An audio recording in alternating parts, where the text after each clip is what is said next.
I'm Mike Thurston and I'm on HelpBnk. Today I'm going to be answering your questions about business, fitness and entrepreneurship. How did you build your personal brand? It can be done very quickly, and to be honest, it can be done quite cheaply. All it really takes is picking up a camera, learning how to speak to that camera, learning the basics of content creation and editing, because that's what I did the first 2 years. I edited all my videos and I just pumped out videos, 2 videos a week, talking about fitness, nutrition, training, solely with the purpose of helping other people solving any issues which they might have regarding their health and fitness goals. How do you stand out in a crowded fitness space? Get absolutely insanely jacked beyond belief that people have no choice but to turn their head and look at you? No.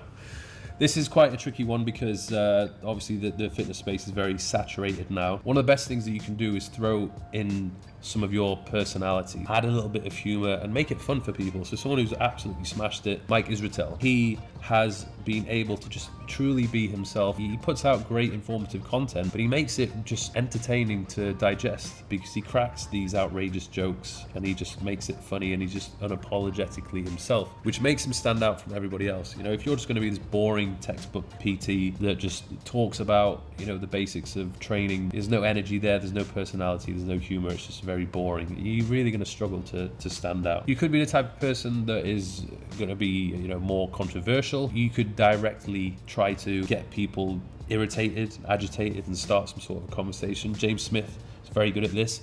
You know, he isn't necessarily like the most jacked person in the fitness industry, but he was very good at creating a little bit of controversy and saying things that people didn't want to say, and he was very unapologetically himself and he just did not care. He's built a very successful fitness and personal training brand off the back of that. You just have to be yourself, try coming at it with a slightly different angle. How important is it to keep evolving your brand? It's hugely important. It's something which I've experienced myself. To begin with, in the first few years of building my personal brand and getting into fitness, I was known as like Mike Thurston, the fitness guy, but that was all I was known for because all the content I created was just fitness stuff. And after a couple of years of doing this, I started to lose the passion a little bit because I felt like I'd already said everything which I'd wanted to say. I mean, how many times am I going to make a video of me doing chest training? It gets a little bit repetitive. And one thing that's quite difficult in today's world is everybody gets very bored very quickly. So if you do too much of the same thing, people are going to tune out. So you need to keep things interesting. And of course, as you age, as you do evolve, it's important to maybe start creating different types of content. So the biggest shift which I made, trying to combine travel and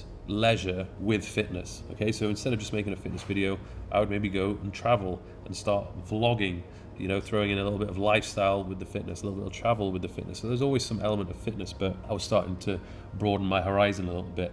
And instead of just only collaborating with fitness people, collaborating with people in the business world, you know, people who are not necessarily into the whole fitness thing, but they also have their own following. It's got to the point now where, you know, you probably look at me and you don't think of, you know, Mike Thurston, the fitness coach, but more Mike Thurston, the lifestyle guy, or the Mike Thurston, the podcaster, or Mike, you know, I do a lot of different things now, and it's been amazing because it now opens a lot of doors for me. You know, it's got to the point where I have such a strong personal brand that I can literally do anything I want to do. You know, as long as it kind of stays within my core values, I'm no longer just constrained to doing that one thing, which is just fitness. So you do have to evolve. You sometimes have to step out your comfort zone and create content which you don't normally create, and usually when you make that transition, people are going to hate you because they were like, oh, you don't make this type of content, you're a fitness guy, you should just stick to making fitness videos. So I just had to ignore that and do the thing which I wanted to do, and over time it has definitely paid off. What's one challenge you have behind the scenes that people wouldn't expect? Ugh. That is a great question.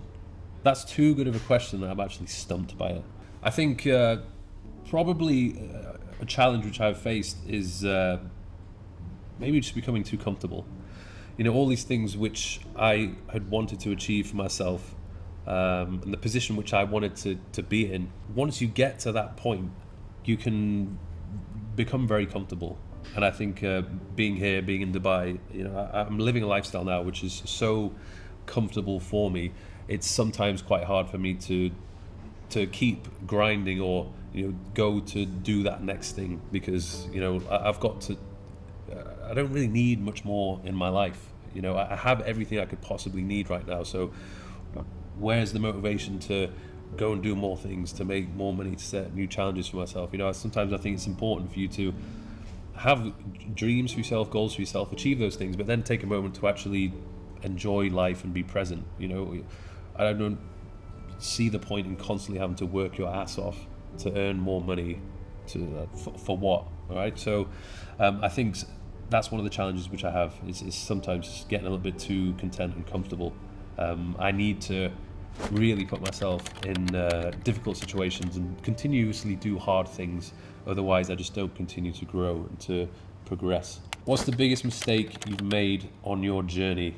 Not doing what I've done sooner. Procrastinating. For so long, I had procrastinating about creating a YouTube channel. For 2 years, I thought about doing it until I actually did it. I was thinking about doing a podcast for 2 years until I actually did it. I would have been a lot further ahead had I started sooner. So for you guys who are watching this and you're thinking about doing something, just do it. You're just wasting time. Like, you need to do it immediately. And it doesn't matter if you're not fully prepared at this point in time to do it.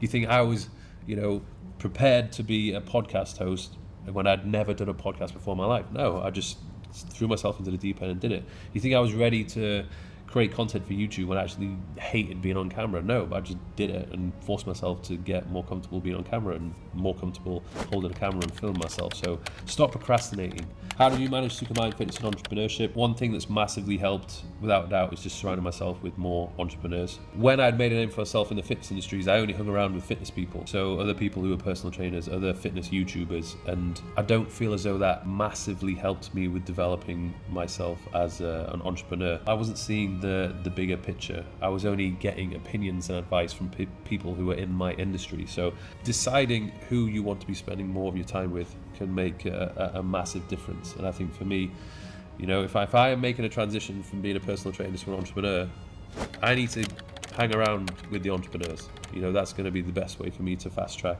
my success. How do you balance motivation with discipline? It's important to understand that motivation is one of those things that comes and goes. There are days when I'm not motivated, whether it be some days where I'm not motivated to go to the gym and destroy myself training legs, where I don't want to set up the camera and talk to it.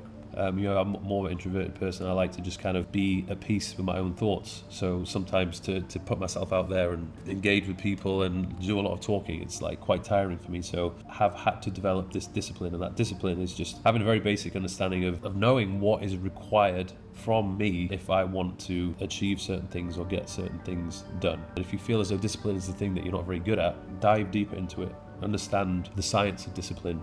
Why are you not as disciplined as you could be?